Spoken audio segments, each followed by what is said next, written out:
Hi, I'm Rekha and I'm the Chief Trainer of KalpaTharu Consulting. In this video, we are going to discuss about the dependency between the activities.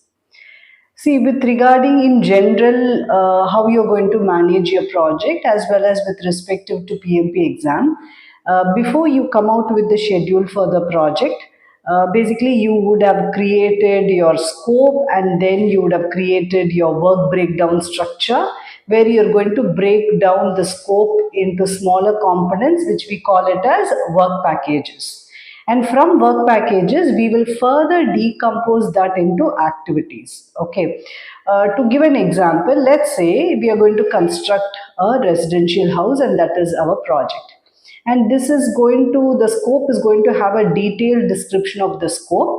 So to facilitate a better, easier or better way to estimate the duration, resources, cost, and so on, we are going to decompose into smaller components. For example, the entire construction work can be further decomposed as carpentry work, construction work, and then plumbing, electrical work, and so on.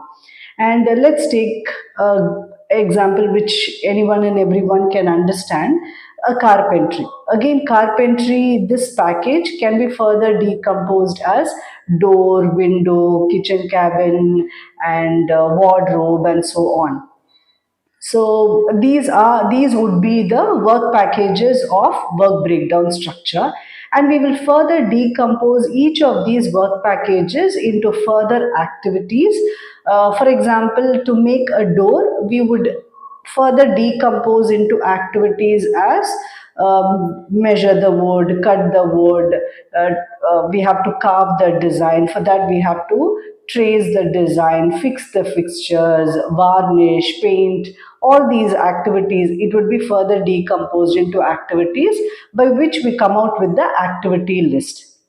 Now, these activities has to be performed in a specific order or specific sequence, right? So we are going to sequence or arrange these activities in a particular order, particular sequence, and as a result, we are going to come out with the network diagram. So basically, with regarding to the PMP process map or the 49 processes, the step is called as sequence activities. As a result, we come out with the network diagram.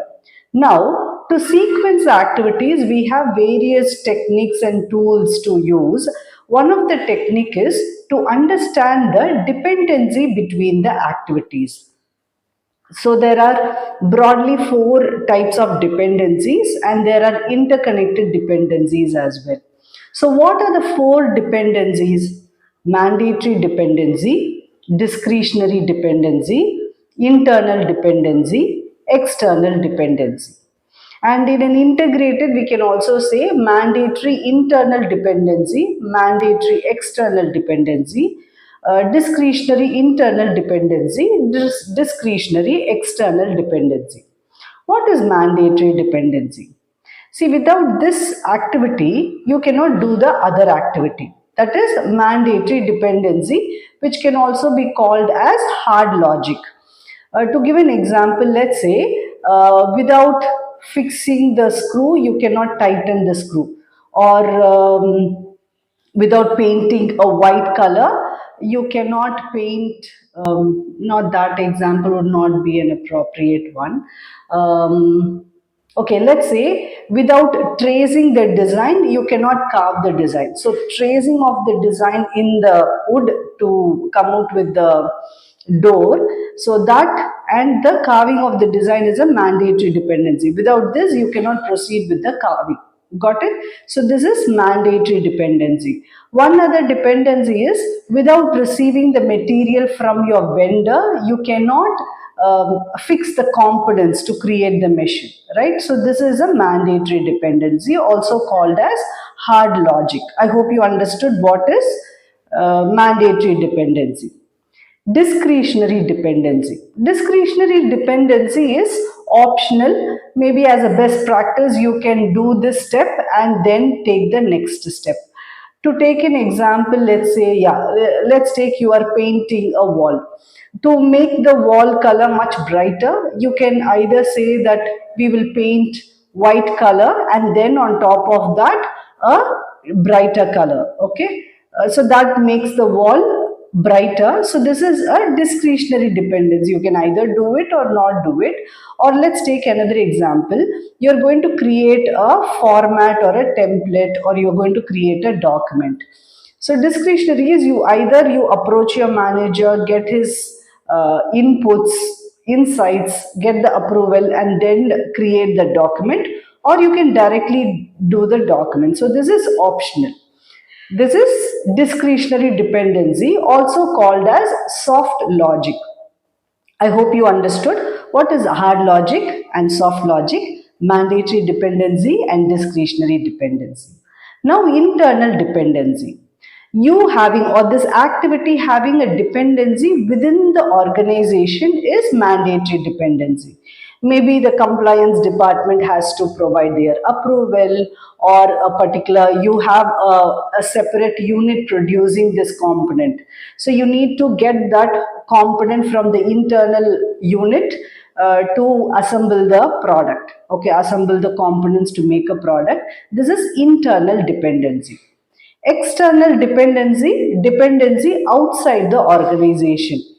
So in that, how you're going to do outside the organization, maybe let's take you have to get an approval from the government, a government authority. That's a external dependency. Or you need to get a component from your vendor, and then only you can assemble it. So vendor is outside the organization. This is external dependency. So what are the different dependencies? Internal dependency, external dependency, mandatory dependency, discretionary dependency, and in integrated way you can say mandatory internal, mandatory external, discretionary internal, discretionary external. So this understanding of this concept, this may look very simple, but understanding of this concept, and when you sequence you really understand whether they what type of dependency it is very important. Only then you can actually sequence in a more effective way and come out with a real network diagram. That is one. Second, understanding this will help you to rework on your schedule. For example, if you find that these activities are not mandatory dependency, then you can use certain techniques like schedule compression.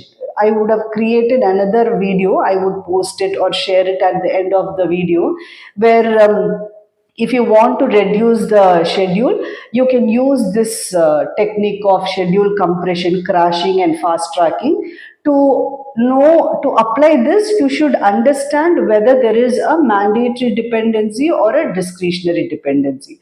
So to create the network diagram, you need to know that, and also to sequence or rework on your schedule to bring the schedule to like reduce the schedule period. You need to do that. Got it? So I hope you understood what are these tools for coming out with the sequencing of and coming out with the network diagram. If you would have understood, like this video and subscribe to our channel for more learnings. Thank you.